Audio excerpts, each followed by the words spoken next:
Muy buenas noches, amigos. Bienvenidos a la emisión estelar del Comercio TV. Aquí lo más destacado del día.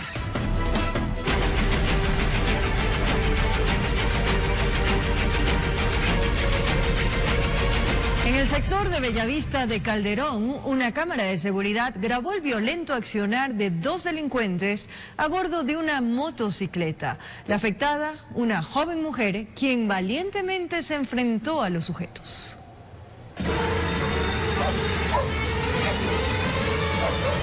Para la delincuencia en los sectores alejados de la ciudad son barreras o de alguna forma lugares seguros.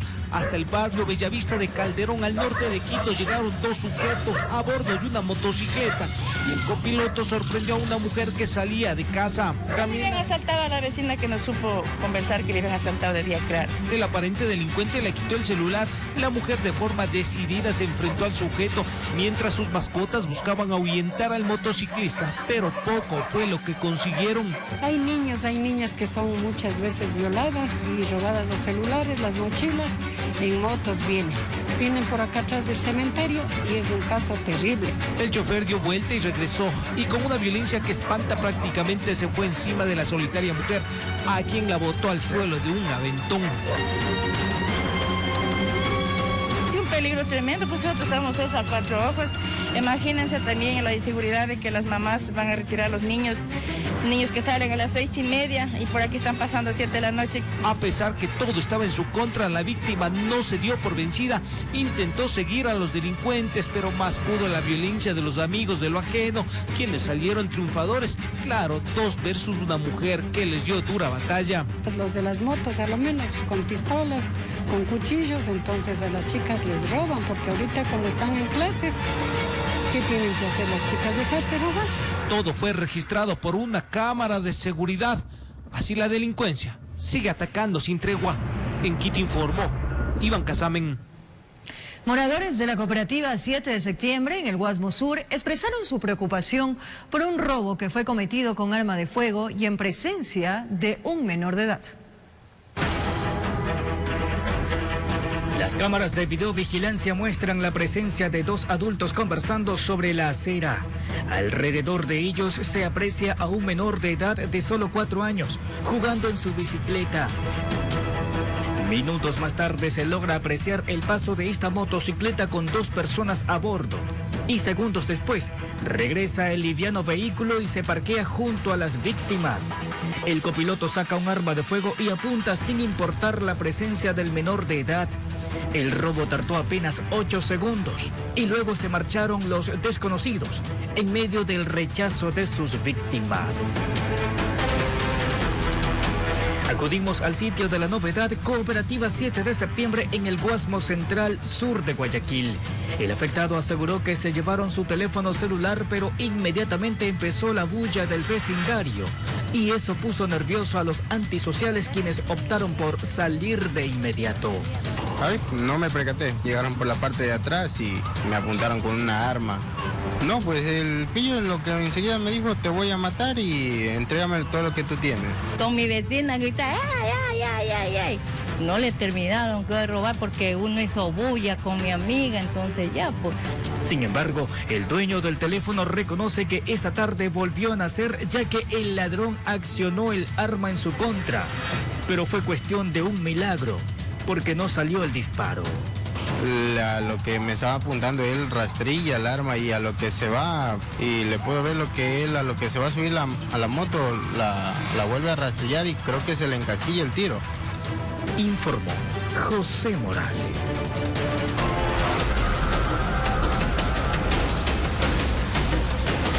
Un hecho que estremeció esta tarde a Ibarra. Un hombre fue asesinado. La víctima habría sacado dinero de una agencia bancaria cuando desconocidos aparentemente le arrebataron la cartera y le propinaron un disparo en la cabeza.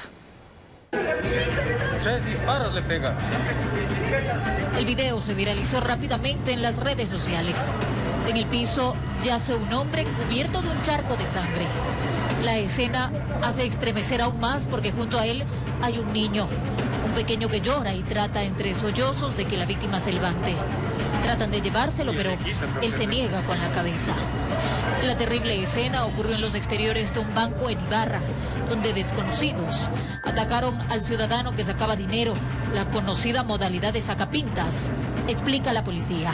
A retirar una cantidad de $5.000. De la misma forma, esta transacción bancaria lo ha hecho a través de ventanillas y posterior había salido del banco al cajero, donde realiza un depósito de $1.670. Pedro, la víctima mortal, había llegado de San Lorenzo a realizar el trámite sin imaginar que la muerte le pisaba los talones. En este lugar es donde es abordado por parte de un ciudadano, donde luego de un forcejeo por quitarle un canguro donde tenía el dinero, se activa o produce el impacto de un arma de fuego en contra del ciudadano. ¿Cuántos disparos puede confirmar? De acuerdo a lo que se pudo verificar en el hospital, el ciudadano tiene un impacto de arma de fuego en la cabeza. La ciudadanía consternada estaba ante el crimen ejecutado a plena luz del día. Avanzan, dicen, como siempre, las investigaciones del caso.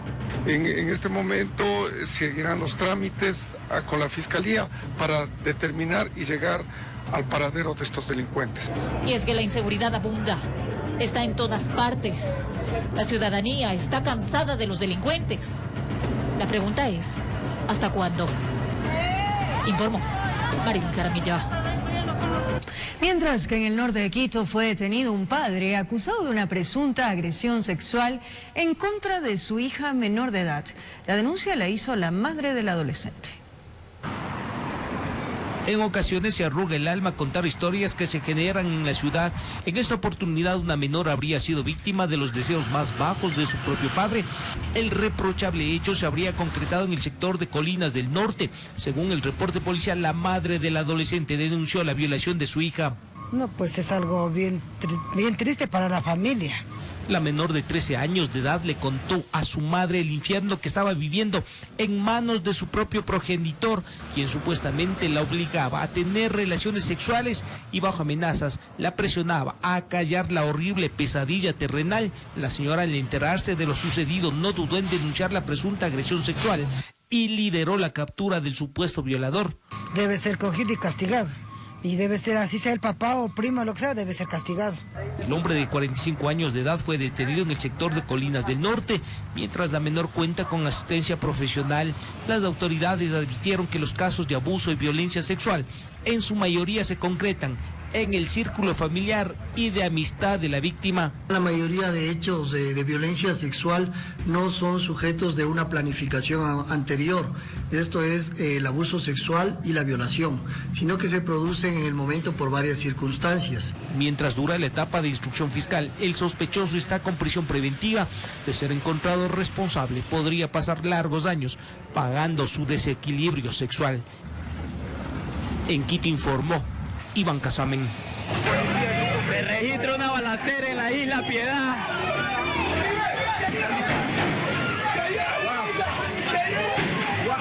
Cuando parientes y amigos lloraban por el asesinato de un hombre de 29 años de edad, quien fue atacado por sicarios en los exteriores de su vivienda en el barrio Isla Piedad, a pocas cuadras del Parque Central, y la policía se disponía a realizar el levantamiento del cadáver, se desató una balacera al estilo de películas de Hollywood.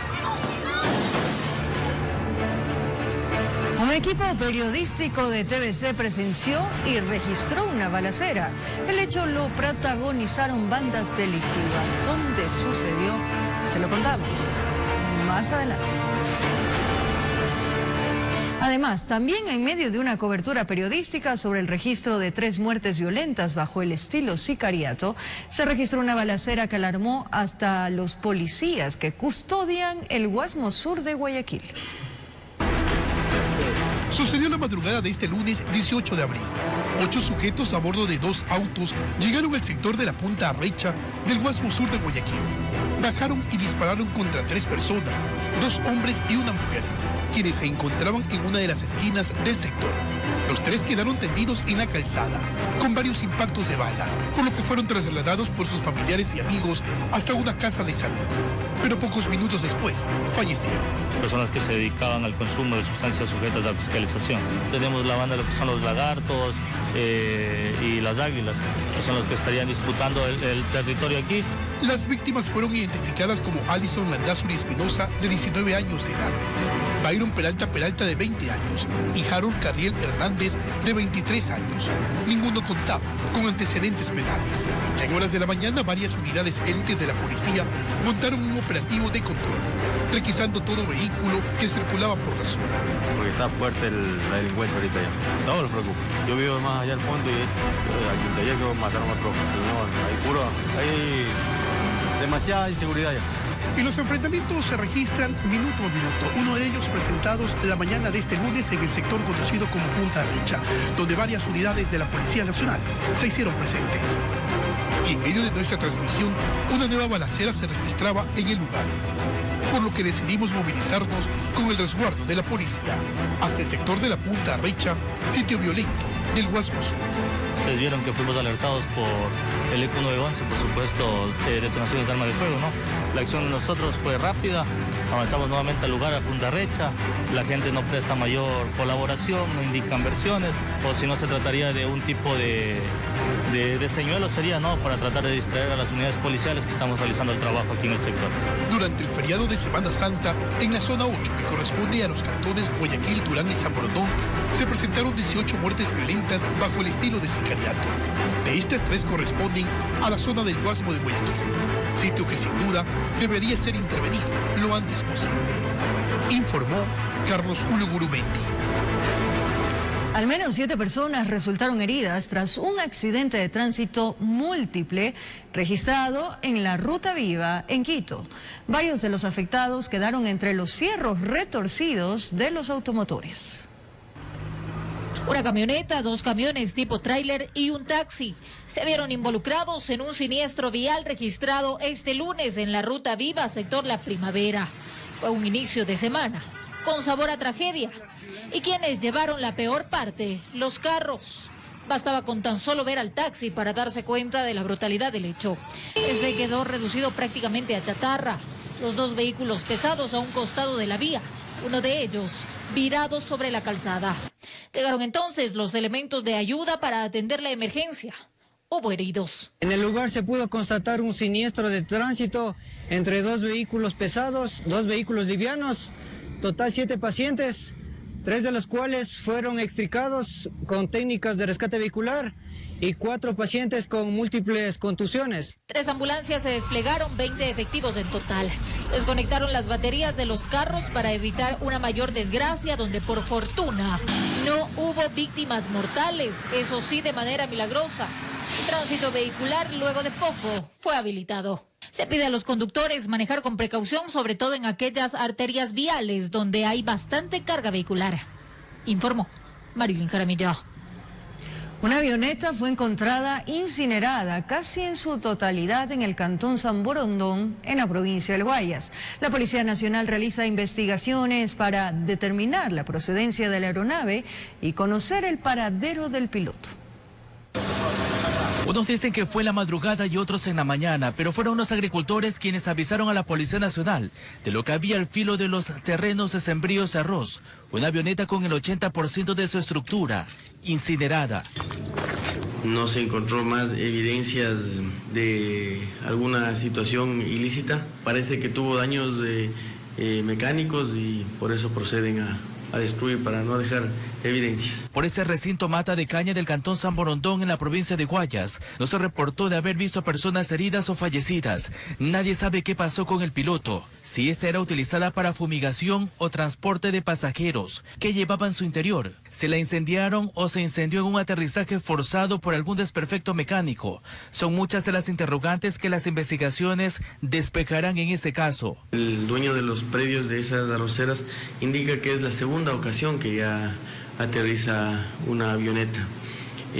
Hace un año tiene ya puesto una denuncia, pues que ha habido ya esta situación. Por ahora no existen reportes en las cuentas oficiales de la Dirección General de Aviación Civil o del ECU 911. Por acá nadie llegó a identificarse como propietario o responsable de la aeronave. Hicimos un barrido pues por las arroceras del lugar, en donde no pudimos evidenciar absolutamente nada. En medio de los escombros no encontraron documentos ni algo que identifique si pertenece a una empresa privada o los dígitos de la matrícula para saber si es nacional o extranjera. Parte de la avioneta, como el tren de aterrizaje y el motor, fueron trasladados hasta la Policía Judicial de Milagro. El resto de metal y otras latas se las llevaron los habitantes de ese sector rural, informó Charlie Pisa.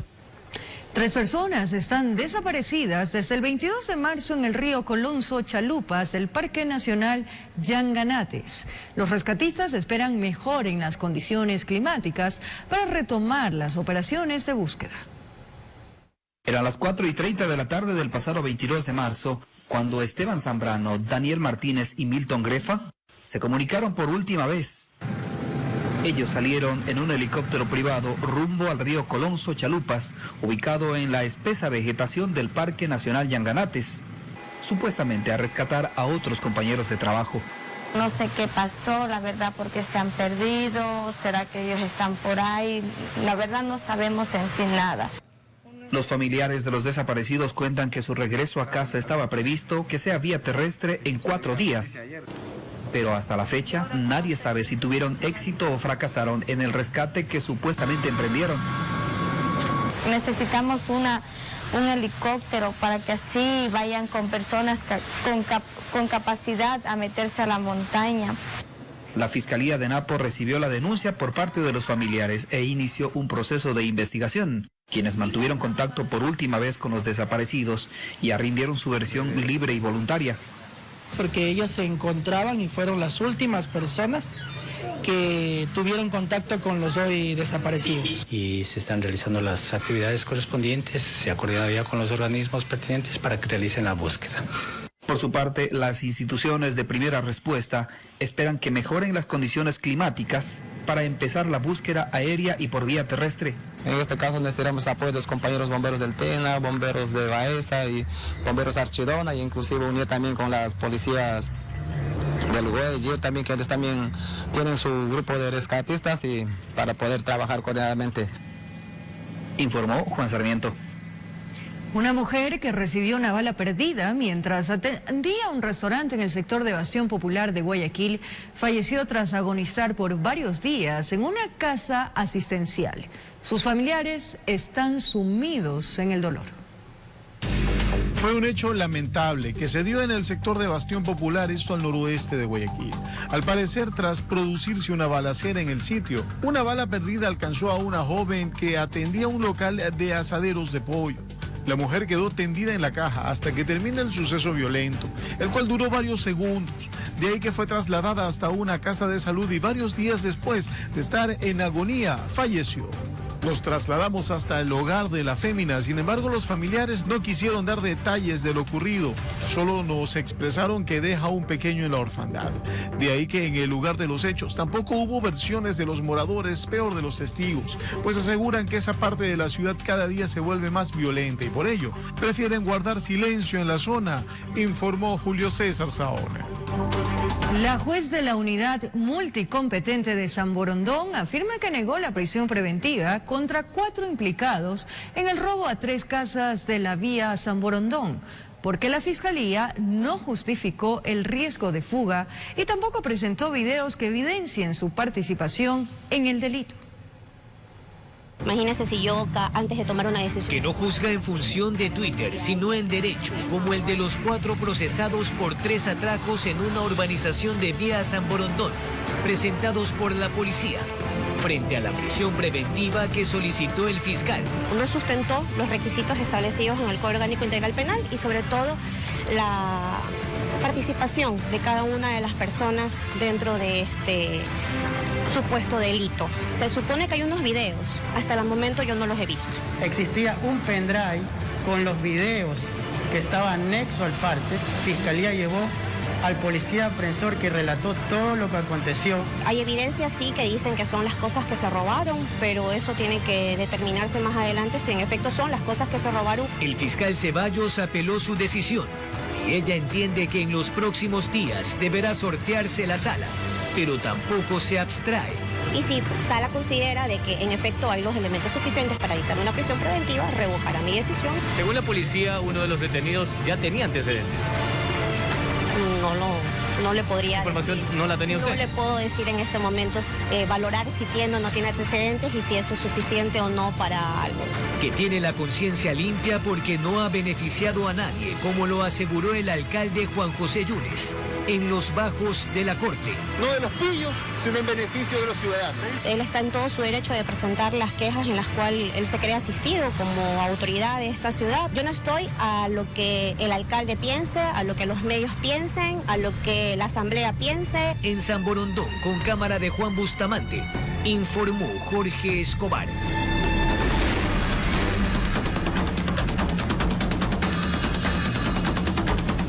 Así es, en Ecuador hay provincias duramente golpeadas por el crimen organizado. Guayas, por ejemplo, registra una de las tasas de homicidios más altas de la región. Especialistas creen que los cárteles internacionales estarían tratando de controlar puntos estratégicos para el envío y recepción de la droga. ¿Cuáles son estos puntos? ¿Qué hacer para controlarlos? Enseguida les contamos.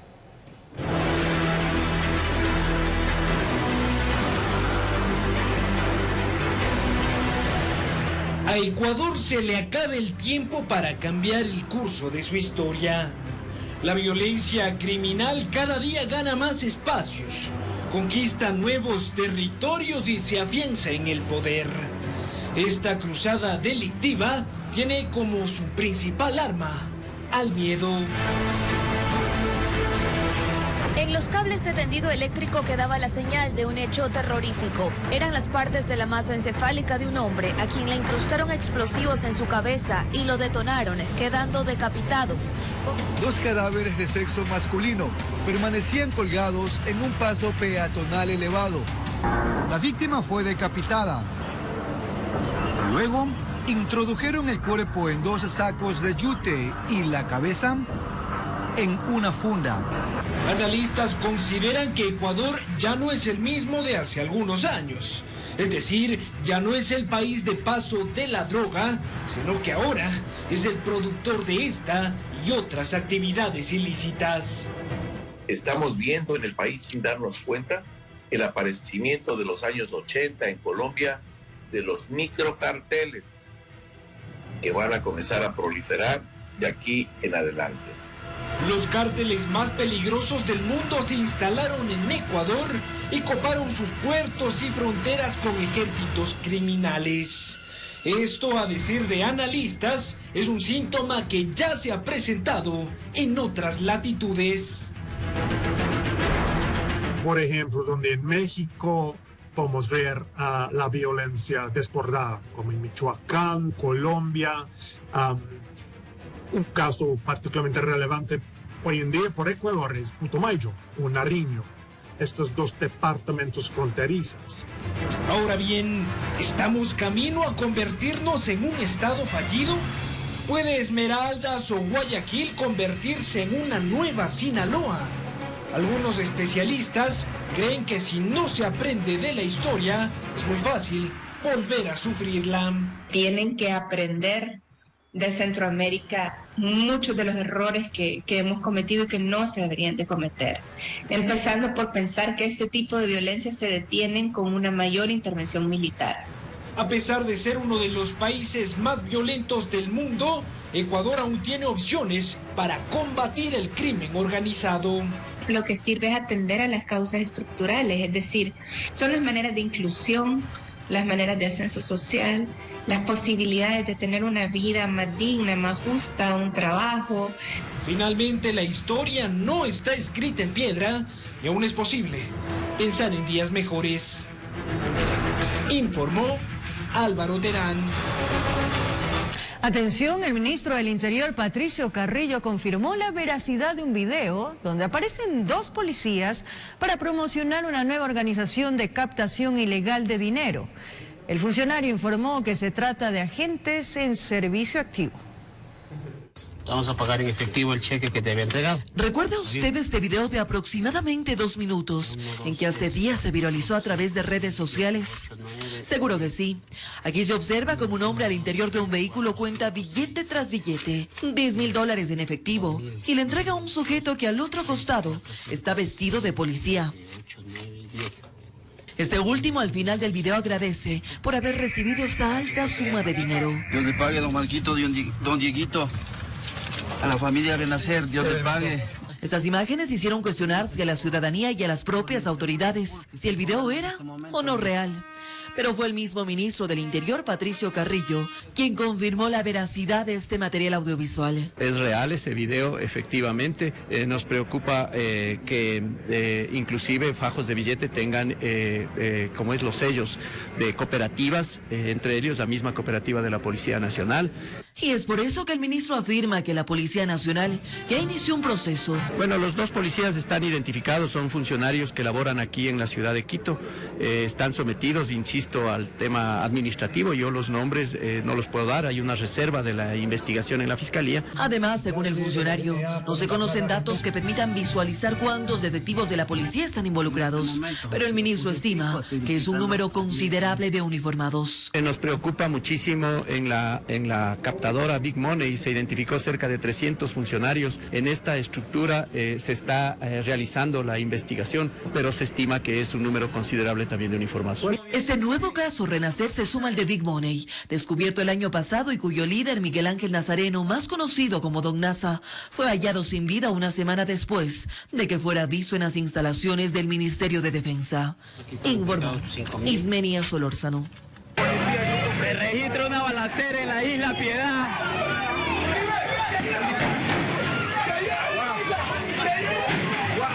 Cuando parientes y amigos lloraban por el asesinato de un hombre de 29 años de edad, quien fue atacado por sicarios en los exteriores de su vivienda en el barrio Isla Piedad, a pocas cuadras del Parque Central, y la policía se disponía a realizar el levantamiento del cadáver, se desató una balacera al estilo de películas de Hollywood. Un equipo periodístico de TVC presenció y registró una balacera. El hecho lo protagonizaron bandas delictivas. ¿Dónde sucedió? Se lo contamos más adelante. Además, varios privados de libertad no tienen la posibilidad de acceder a un habeas corpus pese a sus condiciones de vulneración física y mental. Les tenemos un informe especial en breves minutos. Un nuevo caso de sicariato seguido de una balacera se registró en la ciudad de Esmeraldas. El enfrentamiento dejó 2 personas fallecidas y una mujer herida. La policía indicó que el hecho responde a una rivalidad entre 2 organizaciones criminales.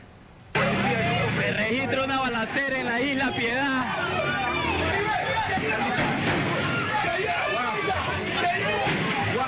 Cuando parientes y amigos lloraban por el asesinato de un hombre de 29 años de edad, quien fue atacado por sicarios en los exteriores de su vivienda en el barrio Isla Piedad, a pocas cuadras del Parque Central, y la policía se disponía a realizar el levantamiento del cadáver, se desató una balacera al estilo de películas de Hollywood. Disparos.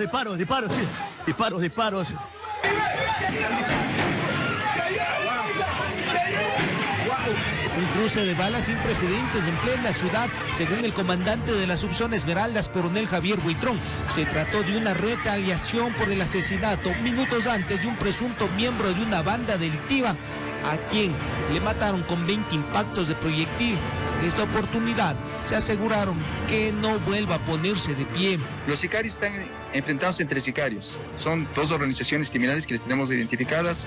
La balacera dejó otra persona herida, un agente de tránsito de Esmeraldas. Aparentemente recibió 4 impactos de balas que terminaron con su vida cuando era llevado a una casa de salud. Posiblemente esté involucrado en organizaciones delictivas. No tiene antecedentes, pero sin embargo esa es nuestra hipótesis. Al momento es una retaliación que podemos observar. Las organizaciones delictivas están están dándose entre organizaciones delictivas, los delincuentes están acabándose entre delincuentes. Unidades especiales de la policía llegaron hasta el sector y fueron recibidos a bala. Un operativo que causó alarma entre los habitantes que se volcaron a las calles en medio del enfrentamiento armado. Una ciudadana se encuentra herida. En su piel, el momento de esta balacera que se ha registrado en este lugar. Se registra una balacera en la isla Piedad. La violencia no da tregua en la ciudad de Esmeraldas. Todo respondería a una rivalidad entre dos organizaciones criminales. Son situaciones que escapan de las manos de la Policía Nacional, en donde las organizaciones se golpean entre ellos, muchas veces por ocupar territorio.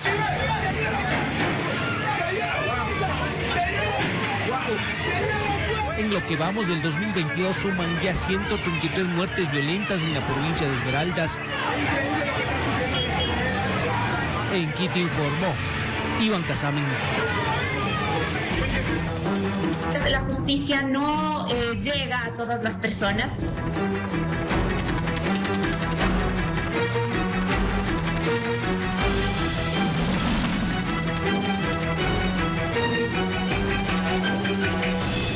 Como lo anunciamos, les presentamos la primera entrega de un especial que refleja la realidad de muchos privados de libertad que no tienen oportunidad de acceder a un habeas corpus o que se les ha negado esta acción constitucional, pese a sus condiciones de vulneración física y mental. El habeas corpus que se le concedió al ex vicepresidente Jorge Glass el 9 de abril marcó un referente para que otros privados de libertad como Carlos Pareja y Anuseli soliciten esta acción constitucional, porque según sus defensores están en similares condiciones de vulnerabilidad.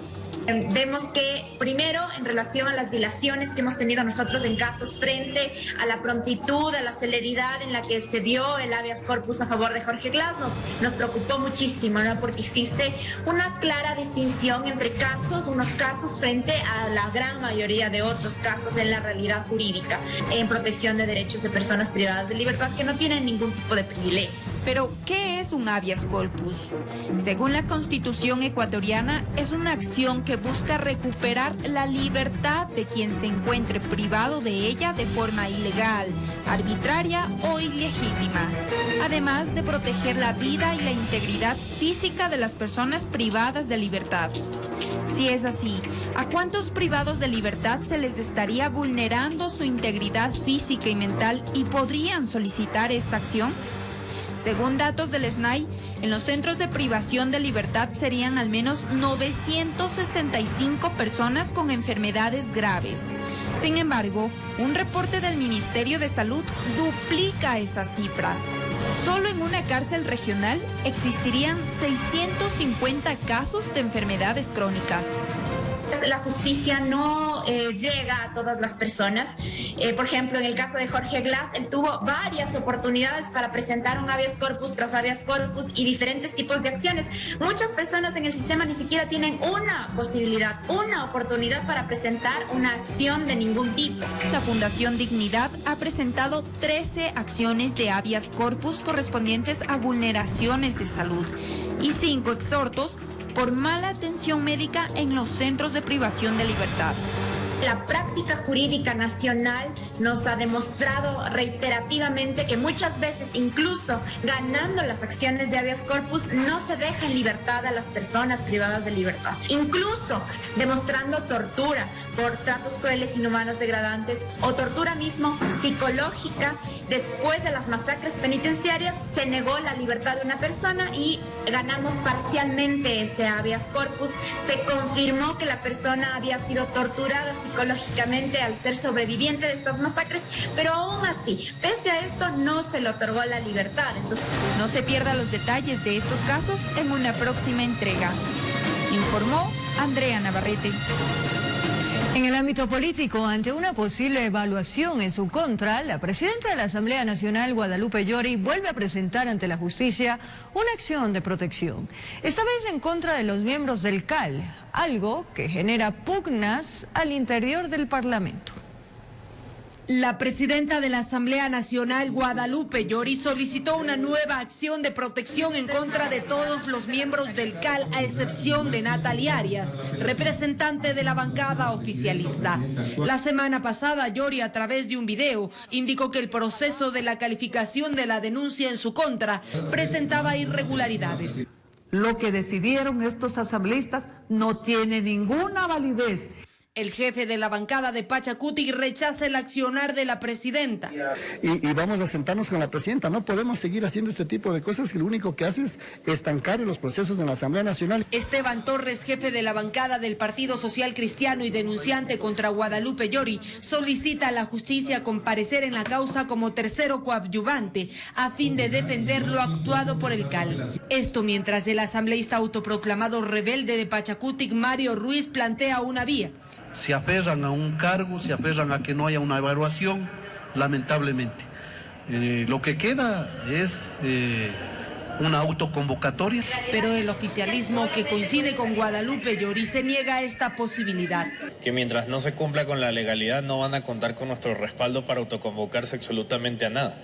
Por otro lado, el asambleísta Bruno Segovia anunció que en los próximos días presentará una denuncia ante el Comité de Ética en contra de Guadalupe Llori por presuntamente gestionar cargos públicos. Una conversación que tuve con la señora Guadalupe Llori, presidenta de la Asamblea Nacional, en su despacho, en la que ella supo manifestar que había puesto hasta el último teniente político de Orellana.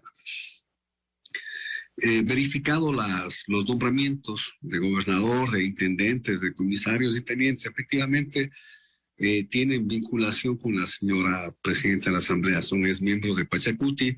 Algo que el pasado 1 de abril Llori lo negó. No es cierto, es falso.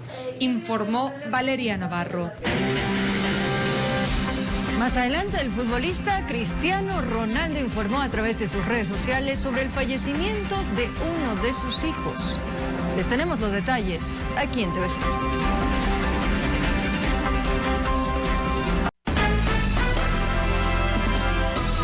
Se nos acabó el tiempo, amigos televidentes. Gracias por su compañía, cariño, pero sobre todo esa fiel sintonía.